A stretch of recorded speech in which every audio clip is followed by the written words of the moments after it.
Robert Downey junior MCU में Tony Stark के रूप में वापस आएंगे, विक्टर वॉन डूम के रूप में, और उम्मीद है मार्वल की खोई हुई समझदारी के रूप में। हाँ, वह कई किरदार निभाएंगे, क्योंकि जाहिर है कि मल्टीवर्स सिर्फ डिज्नी के लिए किसी और को न रखने का एक फैंसी बहाना है। यही है, मार्वल एक भावनात्मक क्लोनिंग कंपनी बन गई है। जैसे, क्या आपको टोनी पसंद आया? ठीक है, लो उसे 8 गुना, अलग अलग दाढ़ी और बेतरतीब व्यक्तित्व के साथ। मार्वल ने रॉबर्ट की ओर देखा और कहा, क्या आप वापस आना चाहेंगे? और उन्होंने कहा, यह निर्भर करता है, क्या मैं सभी किरदार निभा सकता हूं और हर एक के लिए शुल्क ले सकता हूं? फिर केविन फाइगी ने पलक झपकाई और फेज 4 के खून और आंसुओं से चेक पर हस्ताक्षर कर दिए।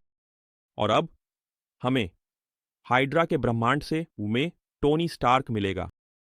टोनी स्टार्क जो डूम है, टोनी स्टार्क जो शाकाहारी है, टोनी स्टार्क जो कभी जीनियस नहीं था, बस उसके पास अमीर पिता और एक धमाकेदार इंस्टाग्राम है।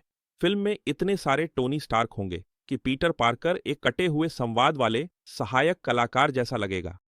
लोग इसे फैन सर्विस कहते हैं, लेकिन ईमानदारी से कहें, आजकल फैन सर्विस सिर्फ वह शब्द है जिसका उपयोग मार्वल यह कहने के लिए करती है, शांत रहो नर्ड, अभी भी आपकी पुरानी यादों को एक बार और भुनाया जा सकता है। और फिर रॉबर्ट डाउनी जूनियर हैं, जो किरदार बदलते हैं जैसे कोई जेट से कूदता है। टोनी स्टार्क, कयामत, स्टार्क कयामत, कयामत टोनी, टोनी डूम उल्टे अल्जाइमर के साथ। यह ग्रीक थिएटर की तरह है, लेकिन त्रयी के बजट के साथ। शेक्सपियर को स्ट्रोक आ जाता और फिर भी वह अच्छा कहता।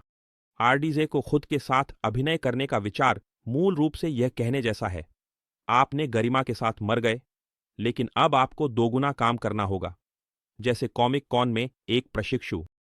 अरे टोनी, हाय टोनी, क्या आपने डूम टोनी को देखा? मैं हूं टोनी, लेकिन अलग तरह के आघात के साथ। ये सिनेमा नहीं है, ये आत्ममुग्ध क्लोनों के साथ एक सोसाइटी की बैठक है। क्या आपको एवेंजर्स एंडगेम याद है?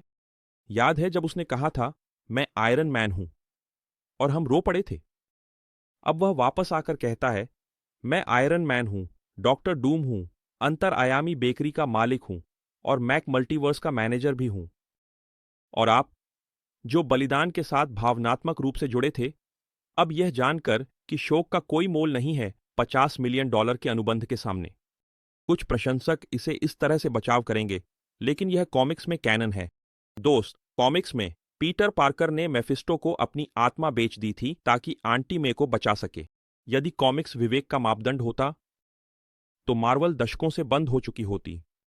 अब सच बताओ मेरे अंतर आयामी नर्ड, यह प्रतिभा है या गाला पोशाक में निराशा? क्या आपको लगता है कि आरडीजे को वापस आना चाहिए, या उन्हें घर पर रहकर अपनी फिल्मोग्राफी को आईने में देखना चाहिए? और अगर अंत में गुप्त युद्धों का खलनायक खुद टोनी स्टार्क हो, डूलिटिल से? नीचे टिप्पणी करें, आप टोनी का कौन सा संस्करण देखना चाहते हैं, या आप उस संस्करण को पसंद करते हैं जिसमें एमसीयू का अस्तित्व समाप्त हो जाता है और उसकी जगह हावर्ड दी डक की एक श्रृंखला ले लेती है।